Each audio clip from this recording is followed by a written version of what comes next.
My name is Margaret Cody. All I can share is my experience with HIV. I mentioned earlier that I lost a son 7 years ago.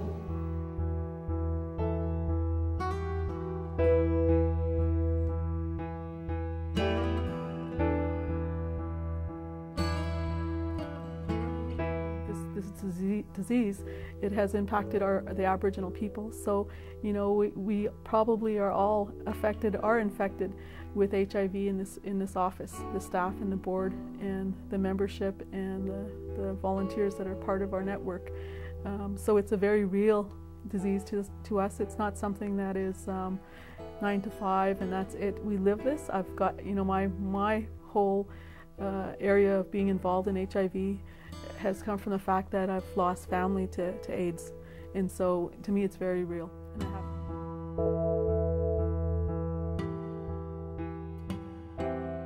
The biggest issue that we see in that population, in that group of folks, is the injection drug use piece of it, and that's very pervasive in the First Nations and Métis community in the province, and we have a very different population than anybody else in the country. And it's sad, but it's real. And we have to make sure that we, as those that are in leadership positions, politically or non-politically, are not forgetting about that segment of society that is suffering.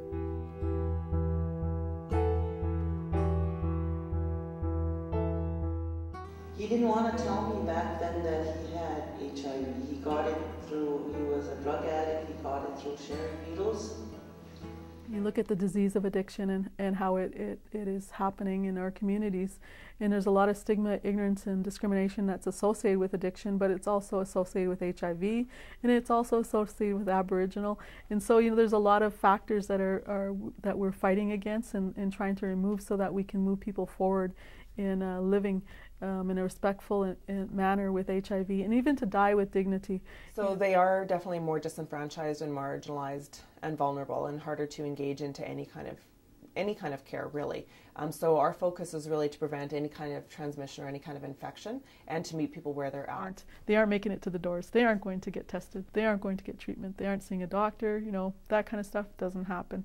So we need to have a really good understanding of the population that we're dealing with to be effective in addressing HIV. He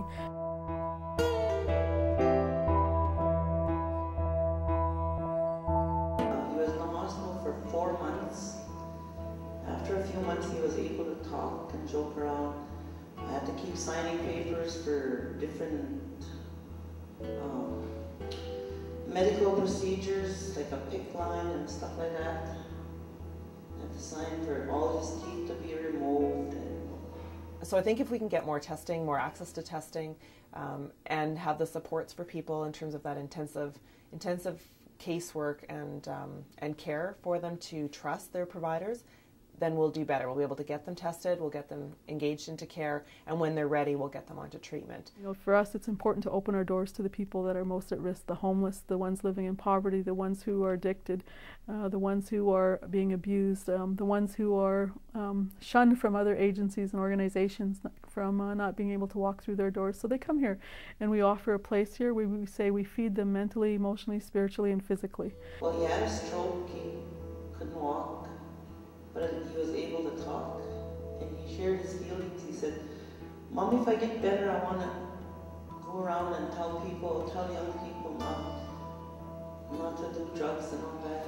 We don't have enough low-income housing or units for people to stay in, so that's a big challenge. You know, every time you put someone into a home, that's taking it possibly from somebody else.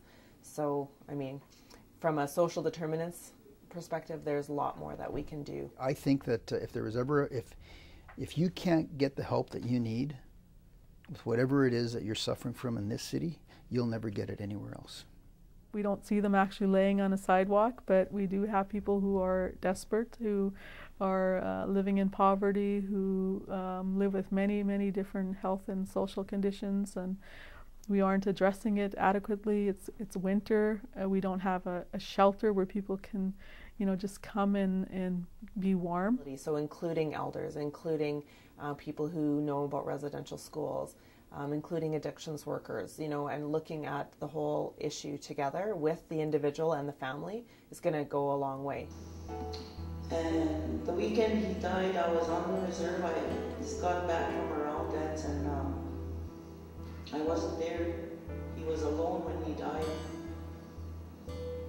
By the time we got to the hospital, he had died 10 minutes before that. So as a mother, that was the hardest death I ever had to deal with. And I pray for all young people that they look after themselves, try not to catch this terrible illness.